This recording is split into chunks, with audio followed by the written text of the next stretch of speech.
வணக்கம் ஃப்ரெண்ட்ஸ், இன்னைக்கு பார்த்தீங்கன்னா ஸ்ரீலங்கன் ஸ்டைலில் ஈஸியான ரவா லட்டு எப்படி செய்யலான்னு வாங்க பார்க்கலாம்.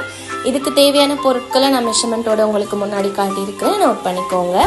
ஒரு அடிக்கனமான பாத்திரத்தில் 50 கிராம் பட்டரை சேர்த்து அது கூட ரவையையும் சேர்த்து நல்லா வறுத்துக்கோங்க. இதுக்கு முக்கியமான விஷயம் என்ன அப்படின்னு பார்த்தீங்கன்னா, அடுப்பு சிம்மில் இருக்கணும். கூட ஃப்ளேம் இருந்துச்சு அப்படின்னா உங்களுக்கு கலர் சேஞ்ச் ஆகி டேஸ்ட் அவ்வளவா இருக்காது. ஸோ இது நீங்கள் ரவையை சேர்த்து வறுத்துட்டு வந்ததுக்கப்புறமா அது கூட எடுத்து வச்சிருக்கிற சீனியையும் சேர்த்து நல்லா வறுத்துக்கோங்க. இதுக்கப்புறமா துருவின தேங்காய் பூ, அதையும் நீங்கள் ஆல்ரெடி வறுத்து வச்சிருக்கணும். அந்த தேங்காய் பூவையும் சேர்த்து மிக்ஸ் பண்ணிக்கோங்க.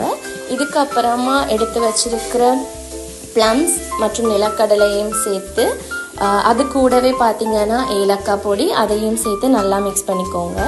இது நல்லா வந்ததுக்கு அப்புறமா அது கூட பால் தேவையான அளவு சேர்த்துக்கோங்க. அதாவது உங்களுக்கு ஒரு உருண்டை பிடிக்கக்கூடிய பதம் வர அளவுக்கு பால் சேர்த்து மிக்ஸ் பண்ணி வேற எடுத்து வச்சுட்டு உங்களுக்கு தேவையான சைஸில் உருண்டைகளாக பிடிச்சிக்கோங்க. இதுதான் ஸ்ரீலங்கன் ஸ்டைலில் இலகுவான ரவா லட்டு ரெசிபி.